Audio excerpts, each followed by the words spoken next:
네, 시청자 여러분 안녕하십니까. 2025년 2월 27일 목요일입니다. 김용민 브리핑 시작하겠습니다. 국민의힘은 이재명 더불어민주당 대표가 공직선거법 2심에서도 유죄를 판단받을 것이라고 확신하고 있는 것 같습니다.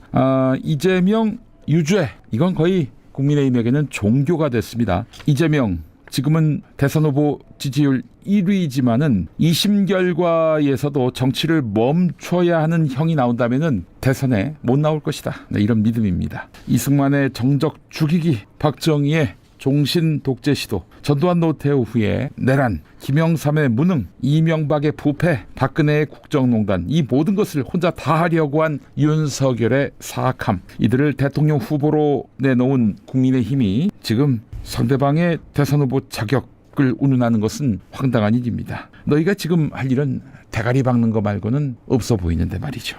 저는 예단하지 않습니다만은 항소심 재판부는 1심에서 유죄가 난 부분을 아주 날카로운 메스로 하나하나 짚고 있습니다. 1심에서 유죄가 난 게 두 가지죠. 하나는 김문기와 골프한 사실을 부인했다. 또 하나는 백현동 용도 변경이 박근혜 정부의 협박 때문이다. 네, 이건데 말이죠. 아니, 이 두 가지 발언 때문에 당선 목적에 허위사실 공표를 했다는 얘기예요. 그래서 1년 징역형이 나왔단 말이죠. 자, 그런데 2심에 돌아가는 양상이 심상치 않습니다. 2심 판사는 이재명 대표의 유죄에 근거했던 나는 김문기와 골프를 안 했다라고 언제 얘기했느냐. 실제로 이재명 대표가 그런 말 한 적이 없거든요. 이재명 대표가 얘기했던 건 뭐냐면은 김문기와 골프를 했다는 근거로 내세운 것이 여러 명이 아니라 단 4명이, 이 4명 중에는 이재명 대표도 있고 그리고 김문기 씨도 있었던 거죠.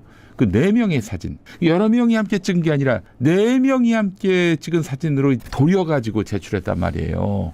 검찰이 법원에다가 이거 조작 아니냐라고 이재명 대표가 따진 겁니다. 이게 조작이라고 하는 말은 여러 명이 함께 찍은 사진이 아니라 4명이 함께 사진 찍은 걸로 해서 줄여가지고 그 이재명과 김문기가 매우 가까운 사이인 것처럼 4명이 골프를 친 것처럼 만들었다. 이 점을 지적한 건데 나는 김문기와 아예 골프를 친 적이 없다. 이런 식으로 검찰이 왜곡 해석을 해서 법원에 제출했고 1심 판사는 참으로 놀랍게도 이걸 받아줬습니다. 그런데 지금 2심 판사는 아니 이재명 피고가 언제 김문기와 골프를 안 쳤다라고 얘기했느냐 이렇게 물어봤더니 검찰이 머리를 극적거리고 있어요. 예, 대법원 그 판례를 보면요. 여러 해석이 가능한 말을 어떤 한 가지로 추단해서는 안 된다. 이런 게 있습니다. 그렇죠. 다양하게 해석될 수 있는 발언을 하나로 해석해서 이 새끼 죄가 있네.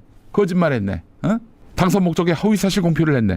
이렇게 하면 안 된다고 대법원이 그렇게 못 받고 있어요. 자, 또 하나의 유죄의 근거가 박근혜 정부의 협박을 받아 백현동 용도 변경했다. 성남시장으로 있을 때 말이죠. 이 부분입니다. 박근혜 정부에게 협박을 언제 받았냐? 이게 바로 이제 검찰의 주장인 건데요. 근데 여기서 중요한 것, 협박을 받았느냐 안 받았느냐 이거보다도 백현동 용도 변경했다. 이 부분에 2심 판사가 포커싱하고 있습니다. 이게 무슨 얘기냐? 그 백현동 용도 변경을 이재명이 한 거냐? 이재명이 시장으로 있는 성남시청이 했느냐? 갈라서 봐야 한다는 거예요. 아니 이재명 개인이 한 게 아니라 개인의 행위라면은 당연히 이것은 질타를 받을 수가 있고 비난을 받을 수가 있는 건데 근데 이게 시청에서 한 거란 말이죠. 물론 시장이니까 도장을 찍고 그런 일을 했겠지만 이게 이재명의 개인 행위냐 용도 변경 행위 주체가 시장이 아니라 시청 아니냐 이렇게 또 짚었어요. 이재명의 행위라고 단정할 수는 없지 않느냐라고 물은 겁니다. 게다가 이 발언은 국회 국정감사장 경기도청에 대한 국정감사장에서 국민의힘 의원들이 물어봐가지고 답한 건데요. 사실 국회 국정감사장에서는 국회의원들만 면책특권이 있는 것이 아니라 그 국정감사에 나온 증인들에 대해서도 면책특권이 있습니다. 다만 이런 국회 나와서 한 발언에 대해서 위증죄로 부를 수 있는 거 아닙니까? 그건 국회만 할 수 있다는 거예요. 국회만 전속 고발을 할 수 있다는 그런 이야기입니다. 자, 그 국회 국정감사장에 나온 증인의 발언에 허위성을 문제 삼아서 고발할 주체는 오로지 국회뿐인데 국회는 가만히 있었고 검찰이 기소했단 말이죠. 이 부분도 판사가 짚어보고 있다라는 그런 보도가 나왔습니다. 결국 2심 판단은 판사가 하겠지만 어느 것 하나 이번 재판에서 유죄를 예단하기 어려운 흐름이 목격되고 있습니다. 예, 그럼에도 불구하고 수구 부패 진영은 이재명 대표가 2심에서도 정치를 못할 정치적 사망 선고를 받게 될 것이다라고 떠들고 있습니다. 이런 거죠. 이재명 하면은 지나치게 악마화돼 있다 보니까 이재명은 무조건 재판만 받으면 다 유죄야. 이렇게 믿게 판을 깔아놨습니다. 여러분, 그런데 그분이 이제 시장이 되고 나서 그 이후에 공직 생활을 하면서 했던 재판 다 무죄로 나왔어요. 유죄 나온 게 없습니다. 예. 근데 하도 뭐 이런 이슈 저런 사건을 들먹이면서 이재명은 죄가 있어. 처벌은 안 받지만 다 그거는 이재명이가 교활하고 아주 영리해서 위기가 닥치면 그때그때 미꾸라지처럼 빠져나가기 때문이야. 이런 이미지까지 씌웠어요. 이것도 악마화 이미지죠. 그렇게 악마화된 이미지를 기반으로 해서 언론 플레이를 통해 여론몰이를 하는 것입니다. 자, 만약 2심에서 무죄 선고가 나온다면 이재명 대표는 무죄를 확신하고 있습니다. 이재명 대표와 가까운 법률가 출신의 국회의원들도 무죄를 확신하고 있습니다. 자, 그럼 어떻게 할까요? 조선일보. 네, 무죄가 나오면 판사를 또 욕하겠죠. 자기들 마음에 드는 판결을 내면 막 정의로운 판사인 양 띄우고, 마음에 들지 않는 판결을 내면 우리 법연구회 국제법연구회 출신이냐 이 타령하고요. 출신지 학교 과거 판례를 들먹이면서 편파 판사로 매도하는 것이 조선일보가 해왔던 일입니다. 제가 나름 이재명 대표를 연구한 사람이라 할 수 있는데 이재명 대표는 비가 오나 눈이 오나 사법부를 믿었습니다.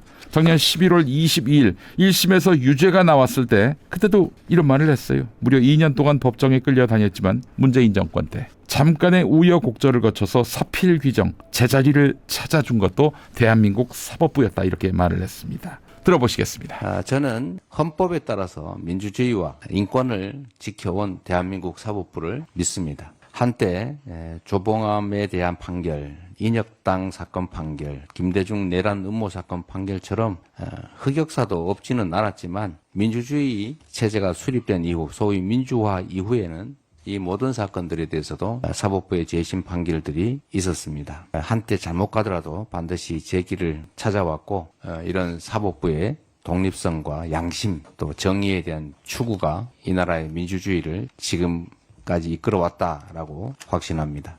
실제적으로 보더라도 지금 문재인 정부에서도 이 무도한 검찰들이 2018년 12월에 저를 4건의 허무맹랑한 사건으로 기소한 바가 있습니다.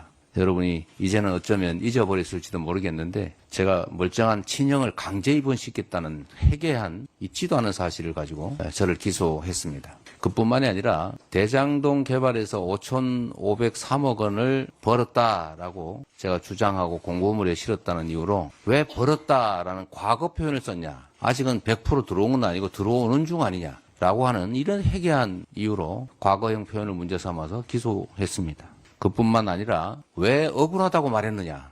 검사 사칭 사건에 대해서 유죄 판결이 났음을 인정했다고 해도 아무 소리 말아야지. 누명 썼다. 억울하다. 이렇게 말한 것 자체가 허위사실 공표다. 이래가 또 기소하지 않았습니까? 무려 2년 동안 제가 저 법정에 끌려다녔지만 잠깐의 우여곡절을 거쳐서 결국 사필 규정해서 제자리를 찾아준 것도 대한민국의 사법부였습니다. 네, 그래요. 문재인 정권 때 2018년에 6월 지방선거에서 50%가 넘는 득표로 경기도지사가 됐어요. 이재명 대표가요. 그리고 나서 뭐 경찰, 검찰 정신없이 털렸습니다. 그리고 그해 말에 11월에 이제 기소가 돼서 2년 동안 재판을 받았지요. 정말 영혼까지 털렸고요. 어떤 시기였냐면은 이제 금요일 저녁에 일과 시간이 끝나면 그때 집으로 들어가서 금, 토, 일 그리고 월요일 아침 출근할 때까지 자리에 앉아서 재판 준비를 했습니다. 업무 시간에는 절대 재판 준비 안 한다. 왜냐하면은 자신이 일할 시간은 경기도민의 시간이기 때문이다. 이러면서 정말 금, 토, 일, 월요일 아침까지 재판 준비를 했던 분입니다. 너무 그 준비가 벅차가지고 그럴 때는 막 눈물이 나올 지경이었다고 합니다. 그 부인인 김혜경 여사는 이 식사 시간도 없으니까 김밥을 싸갖고 와가지고 옆에서 손으로 넣어줬다는 거예요, 입에다가. 예, 손을 김밥을 집을 시간도 없었던 거야. 그 고생을 했습니다. 여러분, 이게 문재인 정권에게 칼을 휘둘렀던 윤석열 서울중앙지검의 장난이었을까요?